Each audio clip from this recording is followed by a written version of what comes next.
Look at your hand. Really look at it. Not just a glance, but consider the distance between your thumb and your forefinger. That's space. Now imagine cutting that distance in half, then half again and again and again. You can do this in your mind without any trouble. You can keep having that gap forever. It will never disappear completely. It will just get smaller and smaller and smaller forever. You will never run out of halves. That's strange, isn't it? Because your thumb and forefinger are a finite distance apart. They have a beginning and an end, and yet between them you've just discovered an infinite number of steps, a bottomless pit of possibility sitting right there in the palm of your hand. For a few seconds, you held infinity, you touched it. But here's the thing that should keep you up at night. What you just did in your mind, you cannot do in reality. If you tried to physically touch the halfway point, and then the next halfway point, and then the next, you would fail. Not because you'd get tired, but because reality, the physical universe, seems to have a rule that forbids you from playing this game for very long. At some point, the space becomes so small that the very idea of space stops making sense. The rules change, the game ends, and you are left standing at the edge of a cliff, staring into a void where your imagination can go, but the universe cannot. So which one is telling the truth? Is your mind, which can so effortlessly conceive of an infinite series, the reliable guide? Or is the physical world, which slams the door shut before you can even get close, the one in charge? This is not just a question for philosophers smoking pipes in leather chairs. This is a question that digs at the very foundation of everything. It is a question that haunted one of the greatest physicists of the 20th century, a man who had a unique way of looking at the world, not by trusting what he was told, but by playing with the ideas until they broke. He would have looked at the space between your thumb and finger, and he would have smiled because he knew that this simple, childish game of having distances contains the entire secret. The secret of light, of matter, of time, and of the terrifying, beautiful, and perhaps impossible concept that we call infinity. Let's start with a confession. We talk about infinity all the time, but we don't really mean it. When someone says, "I love you, infinite," they mean, "I love you more than I can measure." It's a superlative. It's a poetic exaggeration. Mathematicians, on the other hand, treat infinity like a pet. They give it names, a left null, omega. They perform surgery on it. They compare its sizes. They have parties with it. They'll tell you that there are infinitely many whole numbers and that there is a different, bigger infinity of decimal numbers between 1 and 2. For them, infinity is a playground. It's a concept that, while mind-bending, is logically consistent. If you define the rules carefully, infinity behaves itself. But physics isn't mathematics. Physics has to pay the bills. Physics has to deal with the messy, stubborn, tangible stuff of the universe. And the universe, for all its grandeur, seems to have a strong aversion to the infinite. It's as if nature is a meticulous accountant who hates loose ends. Whenever infinity tries to sneak into an equation, the universe finds a way to cancel it out, to hide it behind a curtain, to sweep it under the rug. Think about the night sky. It's a beautiful silent tapestry, but for centuries it posed a deeply unsettling question. If the universe is infinite and filled with an infinite number of stars, then in every single direction you look, your line of sight should eventually end on the surface of a star. The entire sky should be as blindingly bright as the surface of the sun. Day and night, no difference, just searing infinite light. This is known as paradox. The fact that the sky is dark is in a way the first piece of experimental evidence that infinity might be in trouble. The darkness is a wall. It's the universe telling us that either it hasn't been around forever, or it doesn't stretch out forever, or the stars can't shine forever. Something has to give. The darkness is a crack in the infinite facade. But this is just the beginning. The real trouble starts when you try to do what Feynman did best. You take a simple question and you follow it down the rabbit hole, refusing to stop until you hit bedrock. And the bedrock in this case is what happens when you try to measure things. Imagine you are trying to measure the length of a coastline. You have a map, and you have a ruler. If your ruler is a yard long, you get a certain number. But if you use a ruler that's 1 ft long, you can follow the little inlets and peninsulas that the yardstick missed, and the length gets longer. If you use a ruler that's 1 inch long, it gets even longer still. In theory, if you used a microscopic ruler, the length would become infinite. You'd be measuring every grain of sand, every atom. The coastline has no true length. Its length depends on the size of your ruler. This is called the coastline paradox. Now apply that logic to the space between your thumb and finger. It seems like a simple straight line. But is it if you zoom in, if you could look with an infinitely powerful microscope, what would you see? You wouldn't see a smooth line. You'd see the whorls and ridges of your fingerprint. Zoom in more and you'd see the cracks and fissures in the dead skin cells.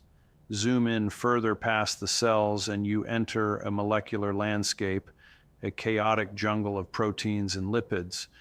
Zoom in further and the atoms themselves are not little hard billiard balls. They are fuzzy clouds of probability, a nucleus surrounded by a hazy shell of electrons. The question becomes, what is the distance between your thumb and finger? Is it the distance between two fuzzy probabilistic clouds? Where does one cloud end and the other begin? The very act of asking how far becomes ambiguous. The simple intuitive distance you feel dissolves into a haze of quantum uncertainty. The smooth line you imagine is just a convenient lie told by your brain, which operates at a scale where these details are irrelevant. Your brain smooths over the chaos, but the chaos is there. This is where Richard Feynman's unique way of thinking becomes our most valuable tool. He had a knack for looking at the machinery of the universe, not as a collection of facts, but as a series of processes. He would have looked at the light bouncing off your hand, traveling to your eye, and allowing you to see that space. And he would have asked a characteristically simple yet devastating question. How does the light know where to go? Think about it. You turn on a light bulb. In an instant, the room is filled with light. We say the light travels, but light, as far as we know, doesn't have a little pilot inside it. It doesn't scout ahead. It just goes. But how does a single photon, a particle of light, decide which path to take from the bulb to your thumb and then into your eye? Does it sniff out the path? Does it try a bunch of different routes until it finds the right one? In the 1940s, Feynman was wrestling with this exact problem. The classical answer, the one given by Newton and others, was that light takes the path of least time. It's efficient. It's like a lifeguard who, seeing a drowning swimmer, instinctively runs along the beach to the point that minimizes the total time to get into the water and swim out. And the light knows the fastest route. But Feynman wasn't satisfied with knows. He wanted to know the mechanism. How does a photon just minding its own business figure out the fastest path? Does it check all the others first to make sure? That would take forever. So in a flash of pure, beautiful insight, he proposed something absurd. He proposed that the photon does check all the paths. It doesn't just take one path from the light bulb to your eye. It takes every possible path. It goes in a straight line. It goes in a wild zigzagging loop around the room. It goes to the moon and back. It goes to the edge of the universe and returns. It explores every conceivable trajectory, every insane route you could possibly imagine all at once. Now, this sounds like nonsense. If light did that, we wouldn't see a clear image of your thumb. We'd see a chaotic, smeared out blur from all those different path lengths. And this is where Feynman's genius really shines. He explained that each path has a kind of imaginary stopwatch attached to it. As the photon travels each path, the hand on this stopwatch spins. When the photon finally arrives at your eye, the direction the stopwatch hand is pointing represents the phase of that photon's journey. Most of the paths, the ones that go to the moon and back, the ones that do crazy loops, they arrive with their stopwatch hands pointing in random, chaotic directions. When you add up all the possibilities, these random directions cancel each other out. They're like a crowd of people all shouting different things. You can't hear any of them clearly. They contribute nothing. But for the paths that are very close to the path of least time, the straight line, and the paths that wiggle just a tiny bit around it, all the stopwatch hands arrive pointing in almost the same direction. They're like a crowd chanting in unison. Their contributions add up, they reinforce each other, and they create the strong signal that we perceive as the light from your thumb. This is Feynman's path integral formulation of quantum mechanics. It is one of the most profound and successful theories in all of science. And look at what it contains. It contains the idea that a particle, to get from A to B, must consider every possible route. And when we say every possible route, we are not speaking poetically. We mean every single one. In a continuous universe, there is an infinite number of possible paths between 2 points. An infinite number. The theory works. Its predictions are the most accurate ever made by the human mind, matching experiments to a precision of 1 part in a billion. So, is this the moment infinity wins? Is this where the universe in its deepest workings admits that it runs on infinite calculations? The photon in its quantum dance explores infinity. But again, the universe puts up a fight, because while the photon is mathematically exploring an infinite number of paths, the final measurable result is finite. You see one clear image. The infinite is there in the machinery, but it's invisible. It's a ghost in the machine. It's the sum of all those infinite paths canceling and reinforcing that produces a tidy, finite little packet of reality. The universe seems to be able to perform an infinite amount of computation, but it hides the receipt. It lets you see the final painting, but it never lets you see the infinite number of brush strokes that went into it. This is a pattern, a disturbing pattern. Infinity keeps appearing in our equations, but it's always in the background, always tamed, always canceled out. It's like the universe is a master magician, and infinity is its most guarded secret. It lets us glimpse the trick, but never the mechanism behind it. Let's push harder. Let's go to the very small. When physicists started probing the heart of the atom, they found a world that should, by all rights, be catastrophically unstable. Take an electron orbiting a hydrogen atom. According to classical physics, it should radiate away its energy and spiral into the proton in a tiny fraction of a second. But it doesn't. It sits there happily forever unless disturbed. Why? Because the electron's energy is quantized. It can only exist in specific discrete energy levels. It's like being on a ladder. You can be on rung 1 or rung 2, but you cannot be suspended in the space between them. The electron lives in a stable, finite state. But look closer. In quantum field theory, that electron is not just a little particle. It's a disturbance in a field that permeates all of space. And that field is not quiet. It's seething with energy. It's full of virtual particles, photons, electron-positron pairs that pop into existence from nothing, live for a fleeting instant, and then annihilate, borrowing energy from the vacuum to exist, and then paying it back before the universe notices. This is the quantum foam. It's a frenzy of infinite activity.